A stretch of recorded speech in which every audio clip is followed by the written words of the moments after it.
Hi guys, hope you're all doing well.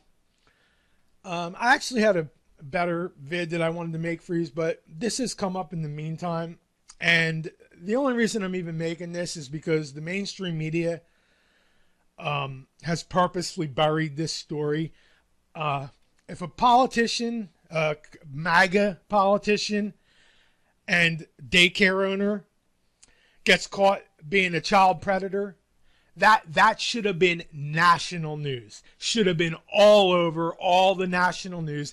And they are trying to bury this story so badly. And that's the only place you'll hear about this story is 361029 and or 3610 and Fox in Philadelphia. Other than that, they had an opportunity to post this national, and it most certainly should have been national news. I mean, we got a MAGA politician, and he's a daycare owner, and he's a pedophile. Should have been national news. And one of the reasons that I think it's not is because I also think there's other aspects to this that have been purposefully neglected and not talked about because it's not good for his family. They ain't worried about and I'll show you another place where it shows you who they're actually worried about here. They're worried about the damage this has caused to his family. These people could care less about the actual victims.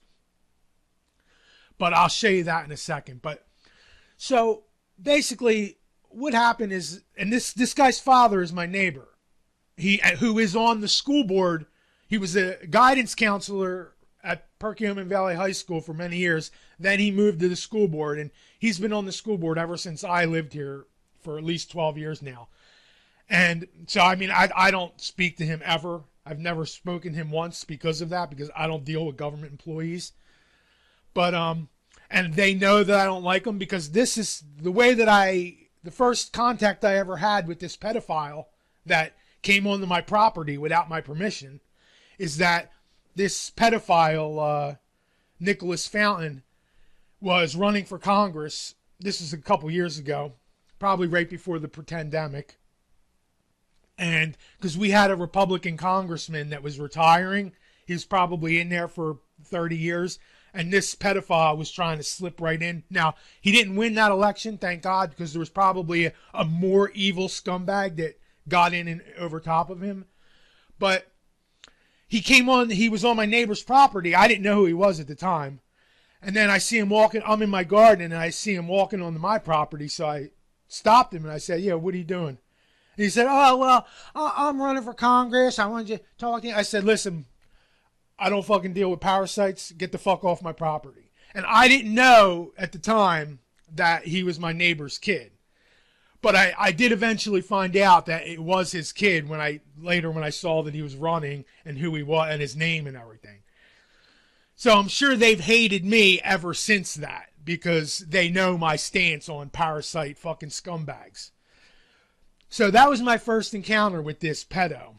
And so I did, and the one other thing I want to talk about here, and I went to the town hall meeting the other day just to see what it was going to be, and I just wanted to make sure that they were going to get rid of this fucker.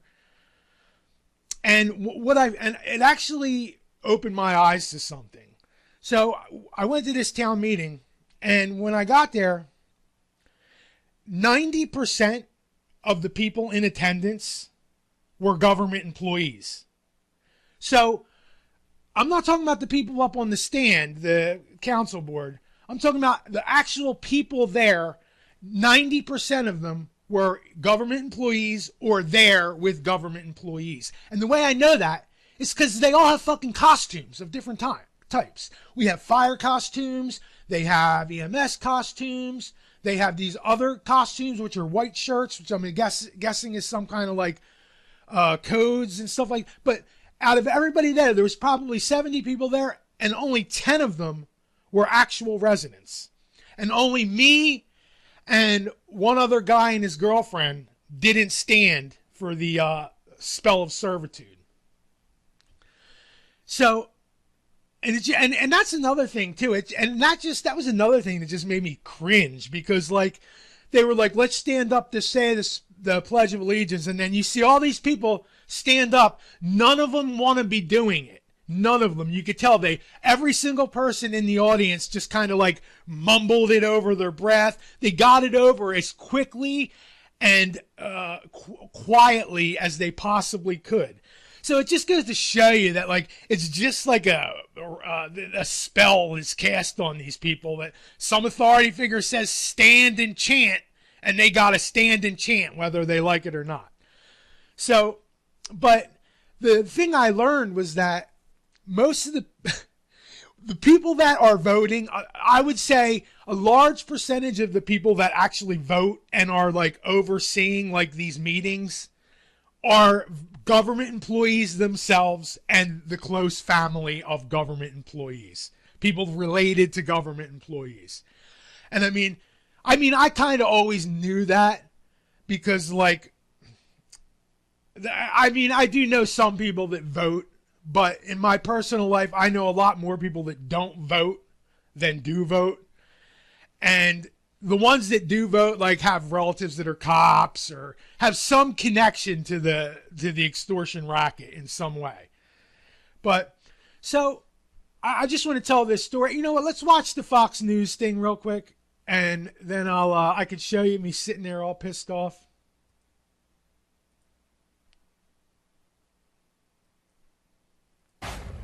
A Montgomery County leader is facing disturbing sexual abuse allegations and is officially out of a job tonight.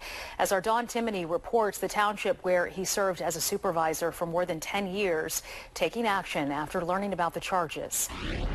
Nick Fountain is no longer a township supervisor here in Skippack Township. The board getting right to it, unanimously accepting his resignation at the start of tonight's meeting. I just want to say that lady was a real fucking idiot, too. She was the dumbest fucking blonde. She was a dumb blonde. So all she knows how to do is talk. And I would ask the board if there is now a motion to accept that resignation effective immediately. The Skippack Board of Supervisors accepting Nicholas Fountain's letter of resignation at its regularly scheduled board meeting. All those in favor? Aye. The board calling on the 38-year-old vice chairman to resign earlier this week after Fountain was arrested on multiple felony charges in connection with the repeated sexual assault of a 9-year-old child over the course of almost 7 years.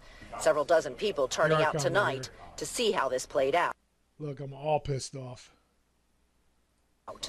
It's a tragedy, and my thoughts and prayers are with the families and the victims. Pants. I'm glad to hear that the resignation has been tendered. According to the affidavit of probable cause, Fountain was in a caregiving role to the victim at the time he committed this abuse. Had it not been Fox News, I probably would have done the interview. Admitted this happened on multiple occasions and stated the last time this happened was just before the victim turned 16 years old.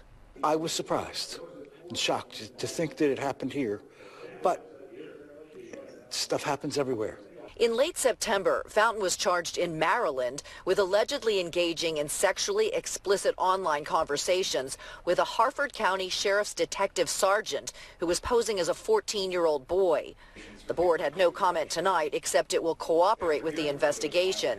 It said in a previous statement this week, the part that I wanted the to show you actions alleged in those charges have no place in our community. Read this last statement here, and I want you to understand, unless you knew that this guy was a business, this pedo owned 2 schools, one of which is right behind my house in a government-owned building, which I think they're going to make him leave, and the other one's down the road a bit. But this part here where it says, our thoughts are with anyone impacted by these allegations, they are talking directly to the family of this guy. That's who they're talking to right here. This guy's father, who's on the school board, and then their 2 schools, the employees and his wife and his kids. That's who they're talking to here. Notice nothing about the victims. So basically, their thoughts are with anybody impacted. Well, the pedo himself is impacted. So are your thoughts with your ex-pedo councilman? Like, this right here just goes to show you the type of doublespeak that these people do. Our thoughts are with anyone impacted by these allegations.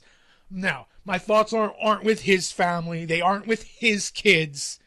they're with the victims of this pedophile. That's who my thoughts are with. Like, it's just total scum. Montgomery County or anywhere else, and we vehemently condemn such behavior. Our thoughts are with anyone impacted by these allegations. According to Fountain's online bio, he is a father of 3 and daycare owner. His LinkedIn account states he owns Magnolia Children's Academy in Gilbertsville and Camp Magnolia in Skippack with his wife and father, and has been a township supervisor for 12 years until tonight. Nick Fountain is jailed without bail. He has a preliminary hearing set for next week. The township supervisors are accepting letters of interest and resumes through October 15th. Then on October 29th, they'll be holding a special meeting. All right, that's all I'm going to play. But one thing that I think is, and this is why I think the media didn't do their job. Number one, the fact that his father is currently running to be on the school board for like the 13th time, that should have been covered. Like, that should have been mentioned in the media. Like, I think that's an important fact that should have been let out, is that his father is on the school board and was a guidance counselor before that. Because, and here's the other thing that I find very suspicious, and I have no proof of this, but in my opinion, now, early in September, I went on vacation, and before I went, there was I saw a couple cop cars over in the pedo's parking lot across the street. The guy that lives across the street from me, his dad, which is where this one son lived as well. And so I didn't really think anything of it. But then over the next couple days, I saw like a lot of cars there, like tons and tons of cars. So it turns out this pedo's younger brother, who was very close in age, they were very close in age. This guy here, Cody Anthony Fountain, he died, and like you couldn't find, there's no cause of death listed anywhere. I had to call the coroner's office to find out how this guy died, and what they told me at the coroner's office is that he died of diabetic ketoacidosis. Now, I'm just going to tell you my personal opinion. I am suspect, because you have to remember, all these people are in the government. Not him personally, but his father and his brother are very deep in the government in the area that I live. So, like, I think that there's a very good possibility that this dude offed himself because he was involved in all this, and he took the man's way out of it. I think that's because the problem with diabetic ketoacidosis is that for somebody that has been living normal for a long time and knew and was on a protocol for their diabetes, you'd have to do some pretty neglectful stuff in order for that to happen. I mean, I can't say for sure. I mean, the police have the final, or I guess the coroner has the final say on what the cause of death is. But I'm going to tell you right now, I'm very suspicious of this whole story that was given, because this happened weeks before I don't know. I didn't listen to when the Fox thing was on because it messes up my microphone. So I left the volume down on my end. So I don't know exactly what she went over. But what this guy ended up happening, his brother, the actual known pedo, he had gotten caught sending dick pics to what he thought was a 14-year-old in Maryland, and trying to get dick pics back from a 14-year-old in Maryland. And it turns out that 14-year-old was a undercover cop. So that was the first thing. But during that time, somebody that he was very close to for many years had went to the police and said that he had molested him for like 9 years, from the time he was 9 till 16 or something, that he molested him, forced him to do oral sex, gave oral sex, typical pedo sicko shit. But what I have a problem with is that no media outlet even tried to look further into this, or even no media outlet tried to even bring up the fact that his father is on the school board. Like, and even in that meeting, like, they tried to gloss over this as fast as possible. I mean, they did not want to talk about the particulars of it. They just wanted to accept his resignation. They gave everybody, they had open mic, which nobody even got up and said anything. That's when I left, pretty much, because they gave an open mic for the audience right after they took this guy's resignation for being a pedo. And the guy who got up to make a comment was asking about the bocce courts. And at that point, I just laughed, got up, gave a very evil look to the scumbag sitting in the front, because I had written them some seething letter the day before. So I'm sure they thought they had a chance of getting like mass shooted or something. So when I stood up, they all were like waiting for something horrible to happen. And then I walked out, and then the one other guy and girl who didn't stand for the Pledge of Allegiance, they walked out right behind me. And then I talked to them briefly out in the parking lot. But they said the same thing. It was all government employees. It was a public meeting that was 90% government employees. And that's the problem with society right now. There's so many people in government that work for government in some way that the private sector is pretty much just beholden to these people. I mean, these government employees have such a stronghold on government that there's no way that there could be any opposing voice to get rid of them. And I mean, like, on a local level, you can vote, and your vote may make a difference as to who or who doesn't get in. But the problem is that all those people that get in are all they're all funded by the same corporations and state entities and interest. So now on the national level, I feel like the election's just a joke. It's just a social engineering scheme, but they can't really do it that way on the local level because there's too many do-gooders involved that want to count the votes. But what they can't do is stop the same people from funding both sides. And I mean, and that's the problem that we're having with government. But I want to keep it surrounded about these pedos here, this pedo family.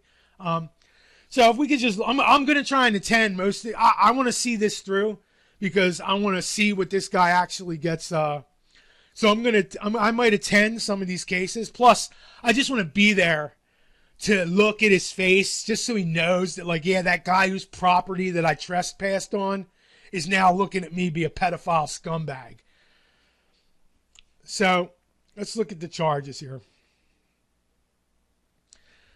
Well, he's pretty fucked. So we got,